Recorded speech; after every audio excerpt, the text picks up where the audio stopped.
എല്ലാ കൂട്ടുകാർക്കും ഈ പുതിയ എപ്പിസോഡിലേക്ക് സ്വാഗതം. സാധാരണ നമ്മളെല്ലാവരും മുട്ടക്കറി വെച്ച് കൂട്ടാറുണ്ട്. എന്നും ഒരേ തരത്തിലുള്ള മുട്ടക്കറി ആകുമ്പോൾ നമ്മൾ തന്നെ മടുക്കും. വീട്ടുകാരാണേലും പറയും ഇന്നും ഇതേ ഉള്ളൂ എന്ന്. എന്നാൽ അതിൽ നിന്നൊക്കെ വ്യത്യസ്തമായിട്ട് ഞാൻ ഇന്ന് മുട്ടക്കറി ഉണ്ടാക്കുന്നത് ഓംലെറ്റ് ഉണ്ടാക്കിയിട്ടാണ് മുട്ടക്കറി ഉണ്ടാക്കുന്നത്. ഒരു ഓംലെറ്റ് മുട്ടക്കറി. ഇത് അധികം സമയമൊന്നും വേണ്ട. നമ്മൾ മുട്ട പുഴുങ്ങിയെടുക്കുന്ന സമയത്തിന് നമുക്കിതുകൊണ്ട് ഓംലെറ്റ് ഉണ്ടാക്കാം. ഇൻഗ്രീഡിയൻസും അധികമൊന്നുമില്ല. സാധാരണ മുട്ടക്കറിയുടെ ഇൻഗ്രീഡിയൻസ് തന്നെ. പക്ഷേ ടേസ്റ്റിൽ വളരെ വ്യത്യാസമുണ്ട്. നിങ്ങൾ തീർച്ചയായും ഈ ഓംലെറ്റ് മുട്ടക്കറി ഒന്ന് ഉണ്ടാക്കി നോക്കണം. ചോറിനും അപ്പത്തിനും ഇടിയപ്പത്തിനും ഒക്കെ ഏറ്റവും നല്ലൊരു കറിയാണിത്. ചപ്പാത്തിക്കും പൊറോട്ടയ്ക്കും ഒക്കെ കഴിക്കാം. നിങ്ങളും ഇതുപോലെ ഒരു ഓംലെറ്റ് കറി ഉണ്ടാക്കി നോക്കണം. വളരെ ടേസ്റ്റ് ഉള്ളൊരു കറിയാണിത്.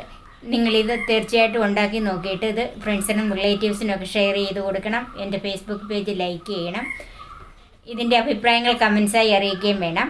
എങ്ങനെയാണ് ഈ ഓംലെറ്റ് മുട്ടക്കറി ഉണ്ടാക്കുന്നതെന്ന് നമുക്കൊന്ന് കാണാം.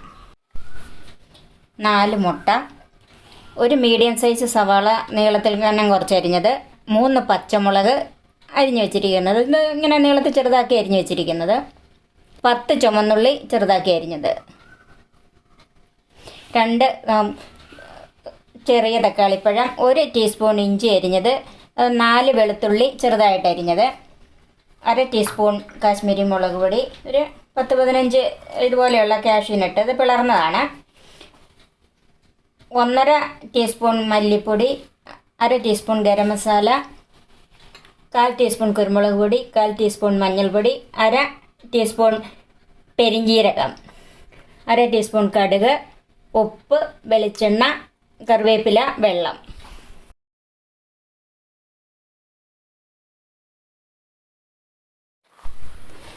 ചൂടായ പാനിലേക്ക് വെളിച്ചെണ്ണ ഒഴിച്ചു കൊടുക്കാം. 1 ടേബിൾ സ്പൂൺ വെളിച്ചെണ്ണ ഒഴിക്കണം. അതിലേക്ക് നീളത്തിൽ അരിഞ്ഞ് വെച്ചിരിക്കുന്ന സവാള ചേർക്കാം.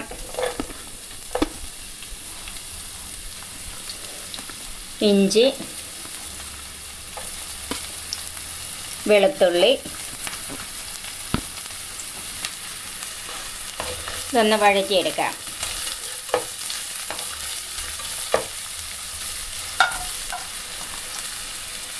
ഒരു കതപ്പ് കറിവേപ്പിലയും കൂടെ ചേർക്കാം.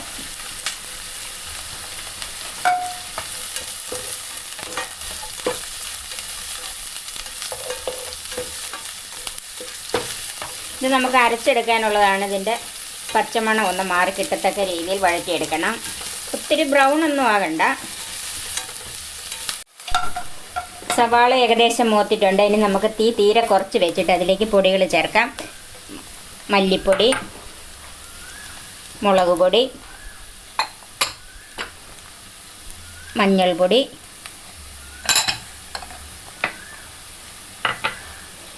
പെരിഞ്ജീരകം, കുരുമുളക് പൊടി,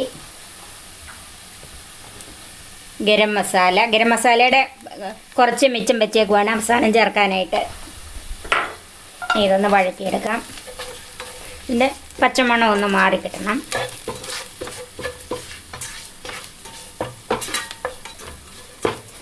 പൊടികളുടെ പച്ചമണം ഒന്ന് മാറിയിട്ടുണ്ട്. അതിലേക്ക് ചെറുതായി അരിഞ്ഞു വെച്ചിരിക്കുന്ന തക്കാളിപ്പഴം ചേർക്കാം.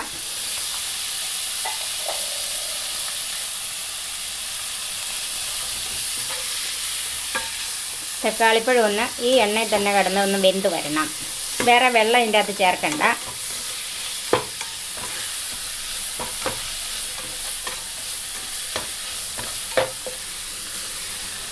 അതിൻ്റെ കൂടെ കാഷ്യൂനട്ടും കൂടെ ഇട്ട് കൊടുക്കുകയാണ്.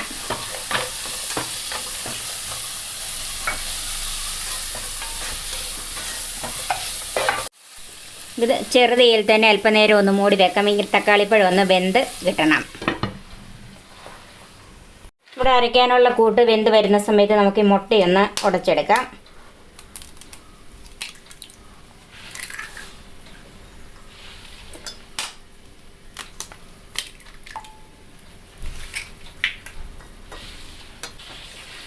ഈ മുട്ടയ്ക്ക് ആവശ്യമുള്ള ഉപ്പ് ചേർത്ത് കൊടുക്കാം. മുട്ട നന്നായിട്ടൊന്ന് ബീറ്റ് ചെയ്യാം.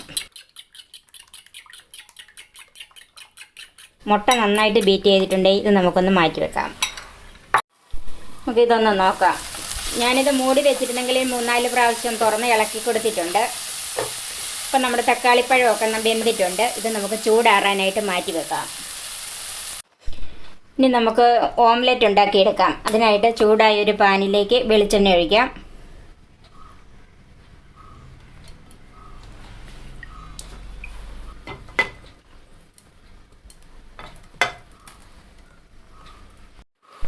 എണ്ണ ചൂടായി അതിലേക്ക് മുട്ട ഒഴിച്ചു കൊടുക്കാം.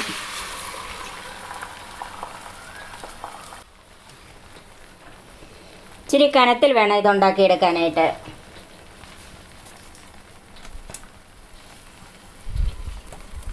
ഇത് മറിച്ചിടുന്നില്ല, നമ്മളിത് ചുരുട്ടിയെടുക്കുവാണ്. ഇനി നമുക്കിതൊന്ന് ചുരുട്ടിയെടുക്കാം. ഇത് ഒത്തിരി മുഴുവനായിട്ട് വേഗണ്ട, അതിന് മുമ്പേ ഇത് ചുരുട്ടിയെടുക്കണം. ബാക്കിയുള്ളത് ഇപ്പുറത്തോട്ട് വെന്തോളും.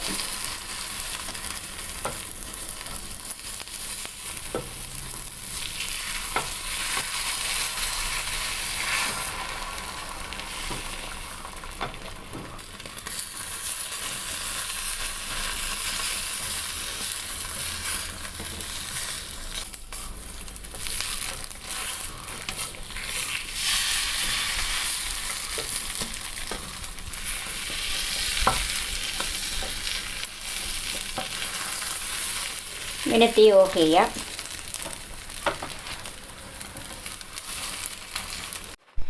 ഇവിടെ വഴറ്റിയ ഈ കൂട്ട് നന്നായിട്ട് തണുത്തിട്ടുണ്ട്. ഇനി നമുക്ക് അരച്ചെടുക്കാം.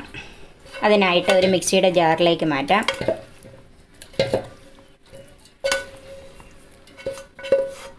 കുറച്ച് വെള്ളം കൂടെ ചേർക്കാം.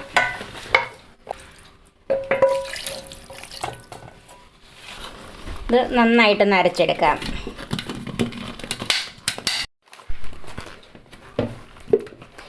ഇവിടെ അരപ്പ് നന്നായിട്ട് അരഞ്ഞിട്ടുണ്ട്. ഇത് നമുക്ക് മാറ്റി വെക്കാം.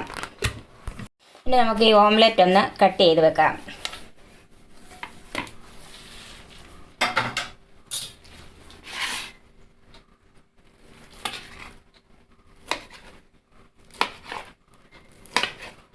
ഇത്രയും വലിപ്പം വേണ്ടെങ്കിൽ നിങ്ങൾക്ക് ആ വലിപ്പത്തിനനുസരിച്ച് മുറിച്ചോണം. ഞാനിപ്പോൾ ഇത് കട്ട് ചെയ്ത് വെച്ചിട്ടുണ്ട്. ഇത് മാറ്റി വെക്കാം. ചൂടായ പാനിലേക്ക് വെളിച്ചെണ്ണ ഒഴിച്ചു കൊടുക്കാം. 1.5 ടീസ്പൂൺ വെളിച്ചെണ്ണ ഒഴിച്ചിട്ടുണ്ട്.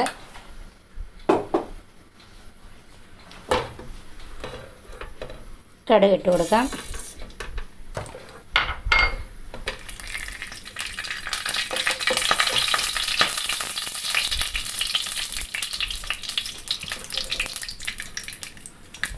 ഇതിലേക്ക് ചുമന്നുള്ളി ചെറുതായി അരിഞ്ഞ് വെച്ചത് ചേർക്കാം. ഇത് പച്ചമുളകും ചേർക്കാം.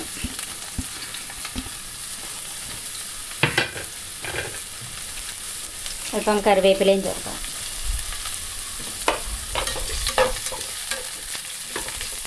ഈ ഉള്ളിയും പച്ചമുളകും ഒക്കെ ഒന്ന് മൂത്ത് വരണം.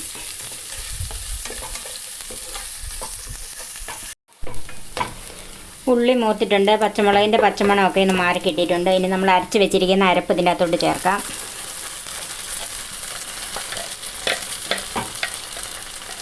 കുറച്ച് വെള്ളം കൂടെ ചേർക്കാം.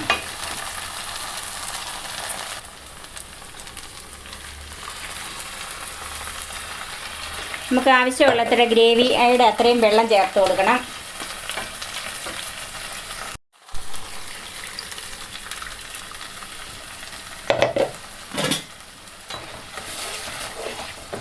ഈ ഗ്രേവി ഒന്ന് നന്നായിട്ട് തിളയ്ക്കണം.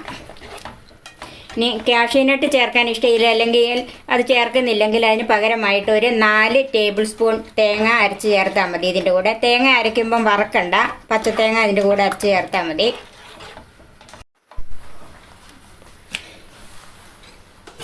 ഈ ഗ്രേവി ഒന്ന് നന്നായിട്ട് തിളയ്ക്കണം. ഇതുവരെ ഉപ്പ് ചേർത്തില്ല. ഇതിനാവശ്യമുള്ള മുട്ടയ്ക്ക് നമ്മൾ ഉപ്പ് ചേർത്താണ് ഓംലെറ്റ് ഉണ്ടാക്കിയിരിക്കുന്നത്. ഈ ഗ്രേവിക്കുള്ള ഉപ്പ് ചേർത്ത് കൊടുക്കാം. ഇളക്കിക്കൊണ്ടിരിക്കണം.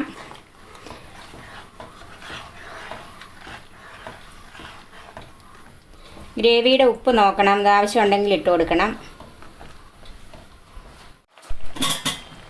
ഇപ്പോൾ ഗ്രേവി നന്നായിട്ട് തിളച്ചിട്ടുണ്ട്. ഇനി നമുക്ക് അതിലേക്ക് മുറിച്ച് വെച്ചിരിക്കുന്ന ഓംലെറ്റ് ഇട്ട് കൊടുക്കാം.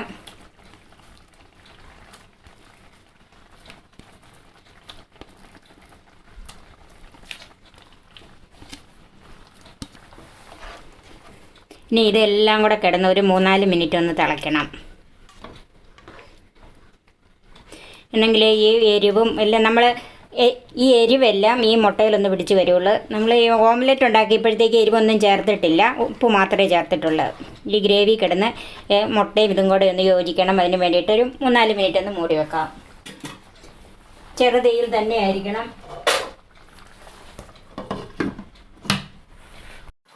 നമ്മളൊരു 3-4 മിനിറ്റ് മൂടി വെച്ചിരുന്നാണ്. ഇനി ഒന്ന് നോക്കാം.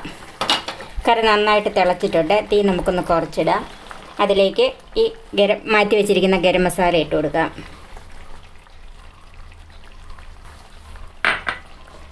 ഒന്ന് മിക്സ് ചെയ്യാം.